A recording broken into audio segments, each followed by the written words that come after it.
سر سید کی ذات بڑی بلند تھی، بڑی ہمہ گیر۔ افسوس ہے کہ مسلمانوں کو پھر ویسا کوئی رہنما نہیں ملا۔ اقبال کے یہ الفاظ ظاہر کرتے ہیں کہ ان کے دل میں سر سید کی کتنی عقیدت تھی، اور برصغیر پاک و ہند کے مسلمانوں کو خواب غفلت سے بیدار کرنا، جو کہ اقبال کا اپنا بھی ایک مشن تھا، اس سلسلے میں وہ سر سید کو کس مقام پر دیکھتے تھے۔ سر سید احمد خان اور اقبال دونوں ہی برطانوی استعماری عہد کی دو بڑی شخصیات ہیں۔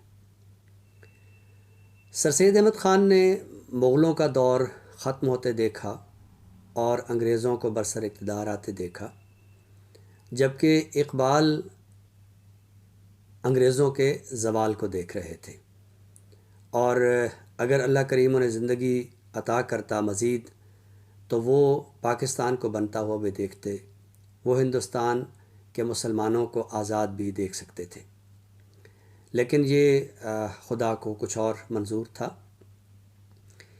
سر سید احمد خان اور اقبال میں یہ قدر مشترک ہے کہ دونوں ہی کو سر کا خطاب ملا۔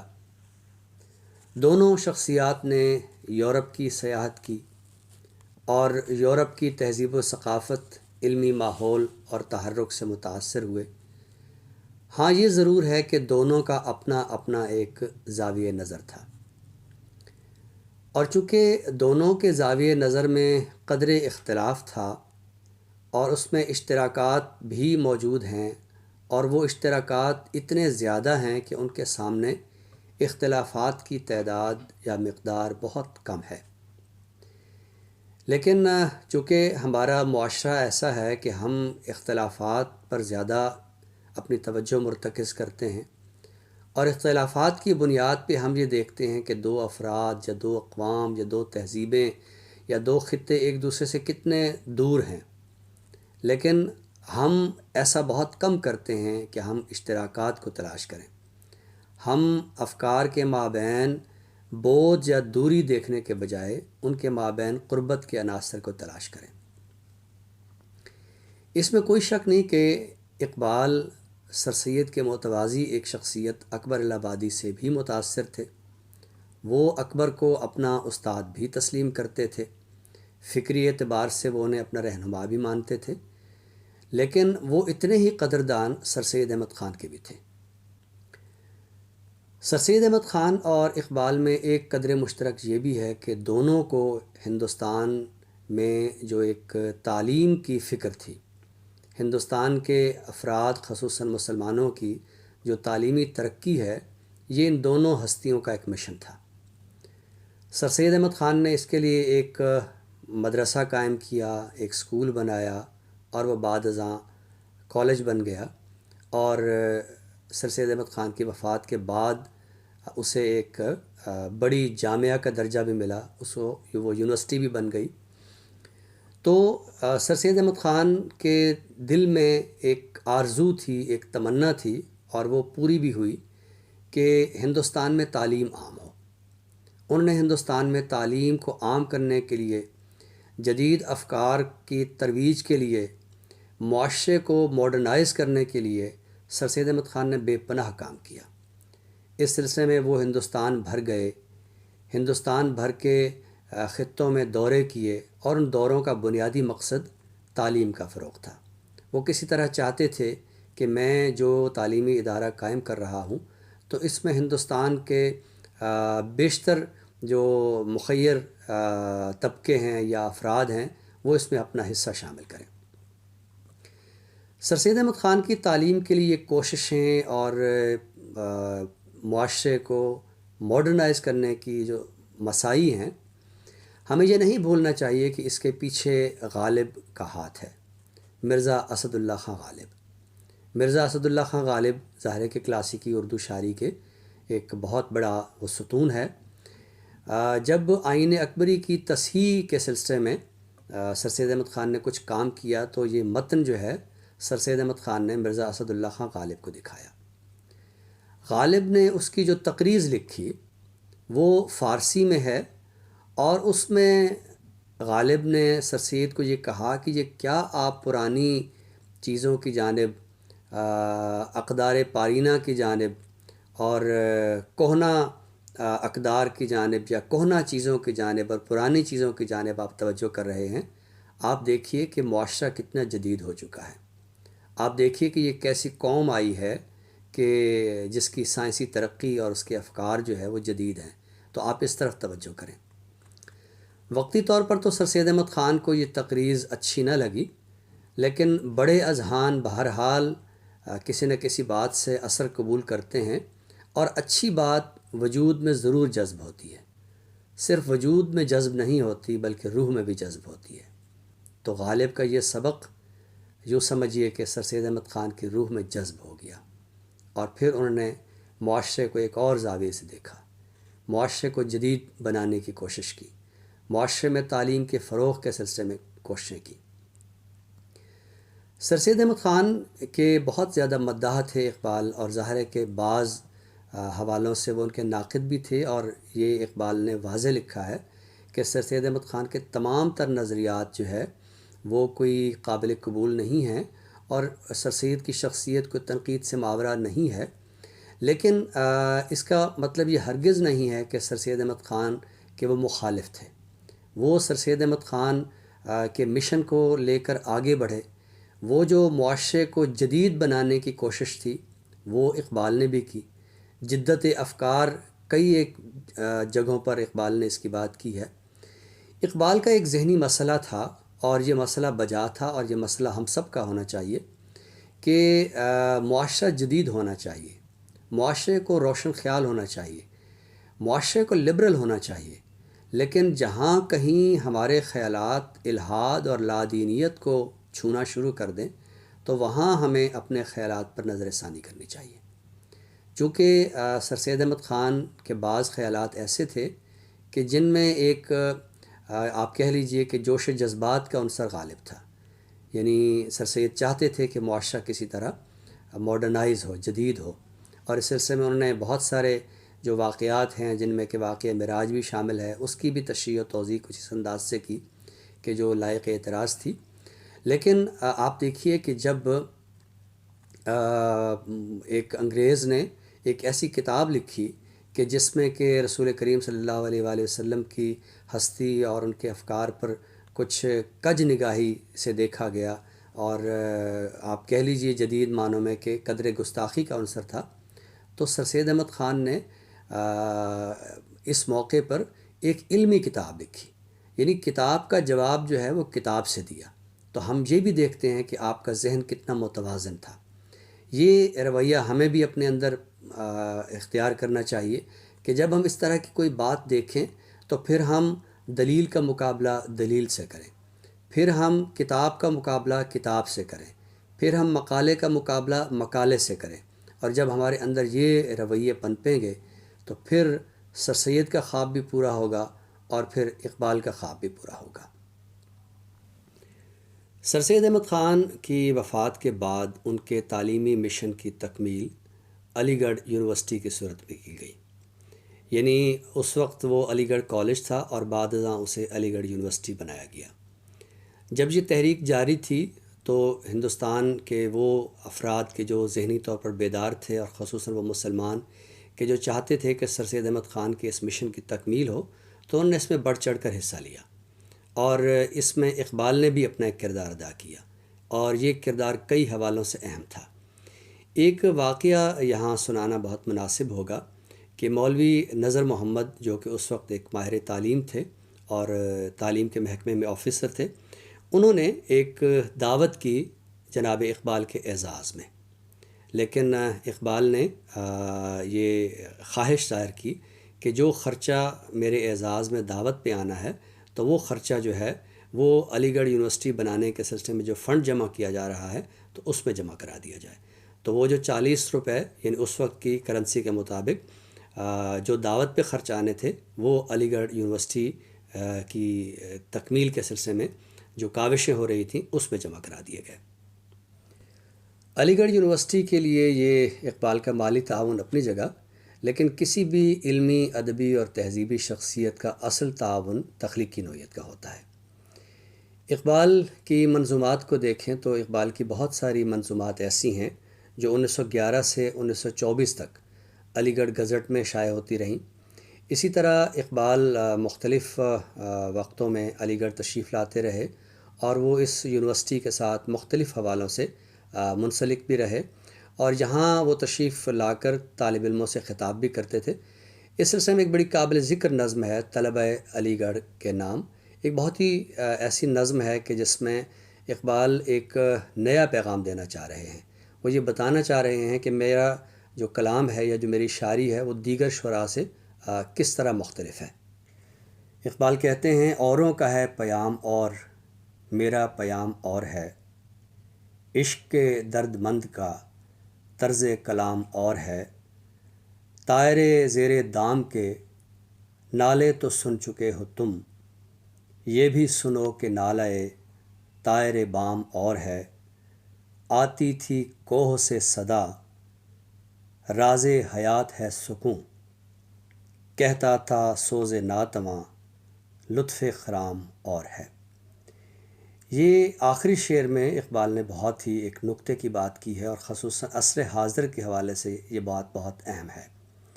ہم دیکھ رہے ہیں کہ اس وقت سکون کا لفظ جو ہے وہ بہت زیادہ گلیمرائز کیا جا رہا ہے۔ ہمارے موٹیویشنل سپیکرز ہوں یا ہمارے بعض مذہبی رہنما ہوں، وہ روحانیت کے نام پر ہم وقت نوجوان نسل کو سکون کا پیغام دیتے ہیں۔ ظاہر ہے کہ یہ ایک ایسی بات ہے کہ جس کو نوجوان جب اس کی جانب راغب ہوتے ہیں تو ان کے اندر ایک غیر فعال قسم کی روحانیت جاگتی ہے، ان کے اندر ایک بے عملی جاگتی ہے۔ مذہب کا پیغام ایسا سکون نہیں ہے۔ دینی تعلیمات آپ کو ذہنی طور پر ایک اطمینان ضرور دیتی ہیں، لیکن ان کا مطلب وہ خاص طرح کا سکون نہیں ہے کہ جو ہمیں یہ ہمارے روحانی موٹیویشنل سپیکرز دیتے ہیں، یا ہمارے اندر ایک غیر فعال عناصر کو جگانے والے لوگ بتاتے ہیں۔ اقبال اگلے مصرعے میں کہہ رہے ہیں کہ کہتا تھا سوز ناتواں لطف خرام اور ہے۔ اقبال کہیں بھی رکنے کے قائل نہیں تھے، اقبال مسلسل چلتے رہنے کے قائل تھے، تو لہٰذا یہاں بھی وہ یہ کہہ رہے ہیں کہ میں سکون کی بات نہیں کروں گا، میں لطف خرام کی بات کروں گا۔ اقبال کئی ایک مواقع پر علی گڑھ تشریف لائے۔ ایک ان کی نظم ایسی ہے جس میں کہ انہوں نے سر سید احمد خان کو ایک خاص طریقے سے خراج تحسین پیش کیا ہے۔ اس نظم کا عنوان بھی بہت دلچسپ ہے، سر سید کی لوح تربت۔ اس نظم کو دیکھا جائے تو اس میں اقبال نے سر سید کے پیغام کو ایک بڑے خاص سلیقے سے منظوم کیا ہے۔ سر سید جو اپنی بات اپنی قوم سے کہنا چاہتے تھے، سر سید احمد خان نے اس نظم میں ان افکار کو منظوم انداز میں پیش کیا ہے۔ آپ کہتے ہیں، تو اگر کوئی مدبر ہے تو سن میری صدا، ہے دلیری دست ارباب سیاست کا عصا، عرض مطلب سے جھجک جانا نہیں زیبا تجھے، نیک ہے نیت اگر تیری تو کیا پرواہ تجھے، بندہ مومن کا دل بیم و ریا سے پاک ہے، قوت فرما روا کے سامنے بے باک ہے، ہو اگر ہاتھوں میں تیرے خامہ معجز رقم، شیشہ دل ہو اگر تیرا مثال جام جم، پاک رکھ اپنی زباں تلمیذ رحمانی ہے تو، ہو نہ جائے دیکھنا تیری صدا بے آبرو، سونے والوں کو جگا دے شعر کے اعجاز سے، خرمن باطل جلا دے شعلہ آواز سے۔ تو ان دو بندوں میں ایک اعتبار سے سر سید احمد خان ہی کا پیغام، جو کہ قوم کے عام افراد کے نام بھی ہے اور خاص افراد کے نام بھی ہے، مدبرین کے نام بھی ہے اور اہل قلم کے نام بھی ہے۔ آخری بند میں تو اقبال کا جو تصور شعر ہے وہ بھی واضح ہو رہا ہے، اور ایسے لگ رہا ہے کہ وہ یہ تصور شعر سر سید احمد خان کے افکار سے اخذ کر رہے ہیں۔ جیسے اقبال علی گڑھ تشریف لاتے تھے، ایسے ہی سر سید احمد خان بھی اقبال سے ملنے آتے تھے۔ وہ اقبال سے کیسے ملنے آتے تھے؟ ایک دلچسپ واقعہ جو کہ اقبال نے اپنے ایک خط میں پروفیسر الیاس کے نام لکھا ہے۔ آپ لکھتے ہیں کہ 3 اپریل کی رات 3 بجے کے قریب میں اس شب بھوپال میں تھا۔ میں سر سید علیہ الرحمہ کو خواب میں دیکھا۔ پوچھتے ہیں تم کب سے بیمار ہو؟ میں نے عرض کیا 2 سال سے اوپر مدت گزر گئی۔ فرمایا حضور رسالت مآب صلی اللہ علیہ وآلہ وسلم کی خدمت میں عرض کرو۔ میری آنکھ اسی وقت کھل گئی اور اس عرض داشت کے چند شعر جو اب طویل ہو گئی ہے میری زبان پر جاری ہو گئے۔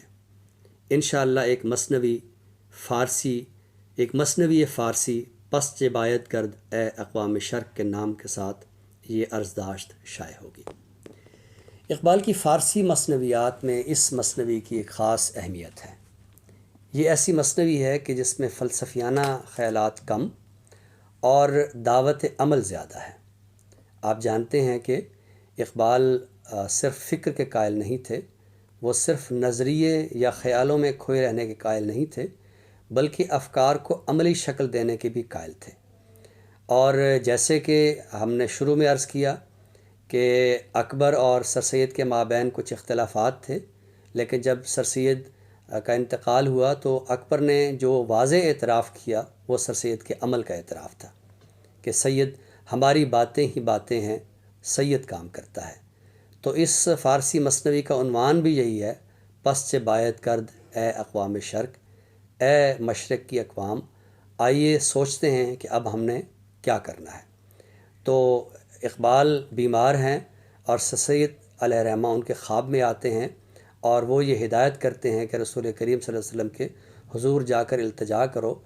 وہ اپنی اس التجا کو، اپنے ان خیالات کو جس طرح پیش کرتے ہیں، آپ دیکھیے کہ اس میں بھی کوئی اس طرح کی بے عمل قسم کی روحانیت یا وہ جو گڑ گڑانا ہے یا وہ جو گریہ زاری ہے یا وہ جو رقت کا ایک ماحول ہم نے بنا لیا ہے وہ نہیں ہے، بلکہ خاص طرح کا ایک قوت عمل کو بیدار کرنے کی بات اس مثنوی میں اقبال نے کی ہے۔ چند فارسی اشعار آپ کی نظر کرتا ہوں۔ اقبال اس میں لکھتے ہیں، اے تو ما بیچار گاں را ساز و برگ، وار ہاں این قوم را از ترس مرگ، سوختی لات و منات کہنہ را، تازہ کردی کائنات کہنہ را، در جہان ذکر و فکر انس و جاں، تو صلاۃ صبح تو باغ اذاں، تو صلاۃ صبح تو بانگ اذاں، لذت سوز و سرور از لا الہ، در شب اندیشہ نور از لا الہ، نئے خدا با ساختیم از گاو خر، نئے حضور کاہنا افگندہ سر، نئے سجود پیش معبودان پیر، نئے طواف کوشک سلطان و میر، این ہما از لطف بے پایان توست، فکر ما پرورد احسان توست۔ سر سید احمد خان اور اقبال کے افکار کے مابین اشتراکات کے حوالے سے کئی ایک پہلوؤں سے بات ہو سکتی ہے، لیکن آج کی یہ گفتگو اس مثنوی کے اس بند پر ختم کرنے کا مقصد یہ تھا کہ سر سید سے لے کر اقبال تک سب کی زندگیوں میں، ہمارے ان رہنماؤں کی زندگیوں میں جو ایک بنیادی صفت تھی وہ تحرک کی صفت تھی، وہ عمل کی صفت تھی۔